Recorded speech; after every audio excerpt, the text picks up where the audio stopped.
Really curious as to what it is that automatically makes all recreational drugs immoral though.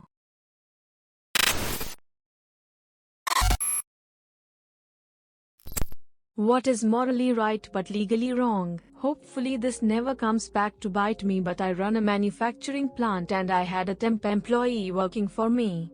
My maintenance guy came in and told me his drill was gone. We looked all over and then figured it was the temp. Not cool to search people's stuff, but I felt the outside of the bag and sure as shit, the damn drill was in there. So I took that shit out and never said a word to the guy. I just called the temp agency and told them he wasn't going to work out. Giving away food at the end of the night that will otherwise be thrown in the trash. Some places are really dicks about this too. Example, I used to work as a part-time janitor at a local civic center. We had a water park during the day, and I came in an hour before closing.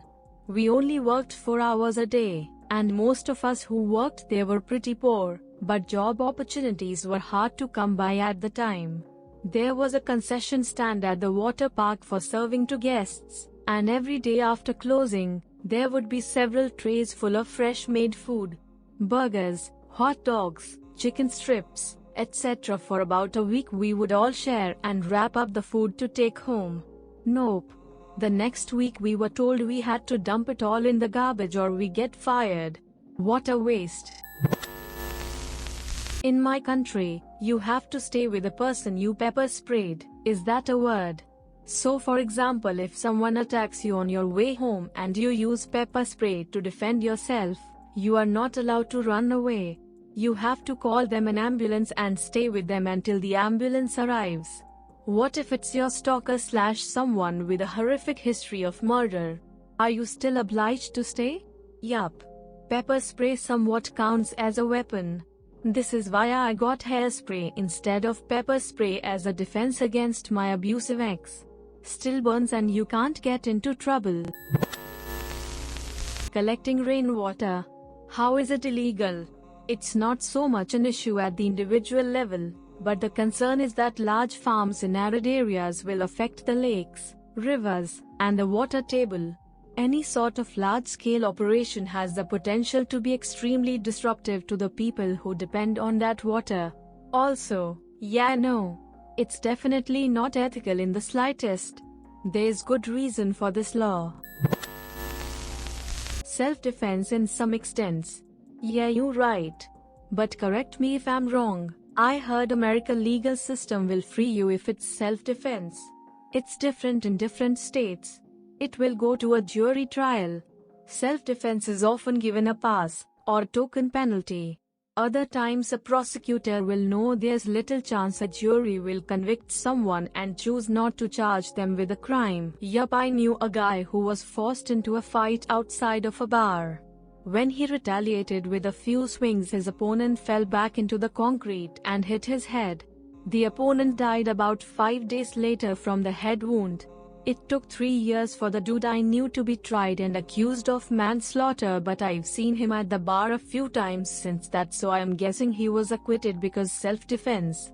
Sounds like something that happened to me before. These things happen and then we spend years of money and stress to prove our innocence. It's not even worth it. If someone starts acting a little bit aggressive, I just leave now. Damn shame you can't even defend yourself nowadays. I mean, if you can leave a situation like that, you probably should. Just as much chance of you dying compared to them dying. Here in Italy, the self-defense laws are BS. The government seems like to help thief and not give a F about the victims. The law is about this. If someone is attacking me with the will to harm me or worse, kill me, I can defend myself. But this is the part where things go crazy. If said person is attaching me with bare hands, I can defend myself only with the same way he is attaching me. Examples: thief is attaching me with a knife. I can defend myself with my hands, punches and kicks, or I can use a knife too, but I can't use a more powerful way, like a gun. The problem is, if a thief has entered my house with the intent of rob the place, I can't harm he in any way because I need to wait his first attack. There are a lots of sad story here about people that, in the fighting for defending their own property, accidentally killed the thief and now the actual victim is in jail for a murder. Makes no freaking sense. It's illegal for attorneys to give financial assistance to clients that are struggling. Why? Not illegal per se, just against the ABA Code of Conduct and can lead to being disbarred. The reasoning behind the rule is that clients would be more likely to bring suits that they wouldn't otherwise bring and that it means the lawyer now has a higher stake in the case. However, according to the rule, these dangers do not warrant a prohibition on a lawyer lending a client court costs and litigation expenses, including the expenses of medical examination and the costs of obtaining and presenting evidence, because these advances are virtually indistinguishable from contingent fees and help ensure access to the courts. Similarly, an exception allowing lawyers representing indigent clients to pay court costs and litigation expenses regardless of whether these funds will be repaid is warranted. Blowing the whistle on the illegal activities of your government a la Chelsea Manning and Edward Snowden. Reality winner. Even though I think Snowden is a massive douche and pretentious narcissist, he was in the right for the most part. The compelling parts are the lessons of morality and ethics that come from those events. I could write a graduate thesis on the matters alone. The situations call for more nuance than they were. Right equals good people or wrong equals bad traitor people. Unfortunately, the films and documentaries about them don't seem to take much nuance, or the whole notion of good person / bad person is a morally fucked up notion. Helping a terminally ill loved one end their life. Assisted suicide / assisted death is legal with written consent in many places. Just not many places in the US. They want to get all the money possible from you before you die and want your suffering to be long and drawn out to get more pennies. Actually, I think the problem with this issue in the US is the influence of organized religion. As a Christian myself, I don't buy their argument and it's my hope that they will lose this battle. It's none of their business. It's more about religious fanatics thinking it's not in God's will to end your life early if medically appropriate and necessary. When I see homeless people shoplift essential items from my supermarket, I just mind my damn business. Work in a supermarket. I don't give a shit about people shoplifting essentials, only the people that try to boost hundreds of dollars worth of stock for profit. As long as it doesn't hurt me personally, I don't care. I work for a giant chain and the raises weren't as good this year, but the CEO got a boost. I'm not their security. Agreed.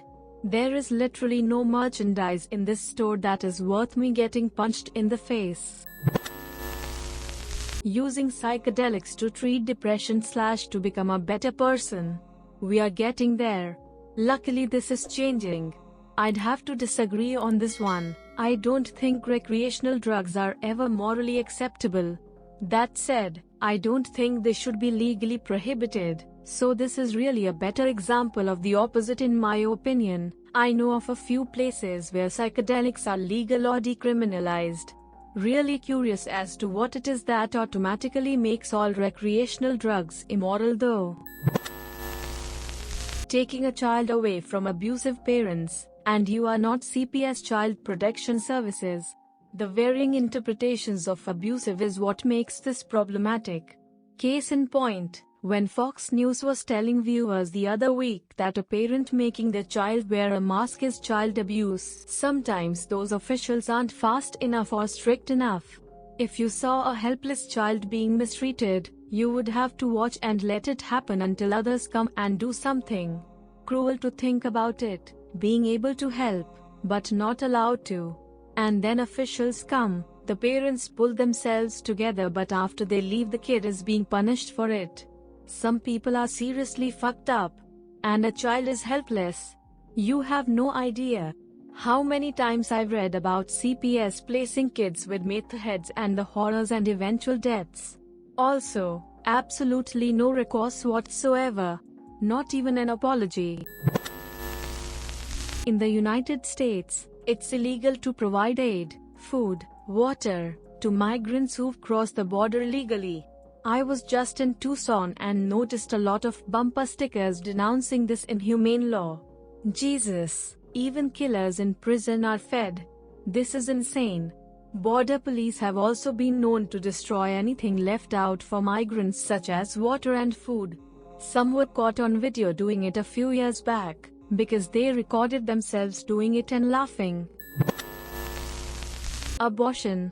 Abortion sometimes only your best option. For instance, it may be needed for mother's health, even save her life, or might be needed after raping or after unintended accidental pregnancy, if it's early. Yet, abortion is illegal in most of countries. Also, a miscarriage is technically classified as a spontaneous abortion and can be used against women in courts of law. Like seriously.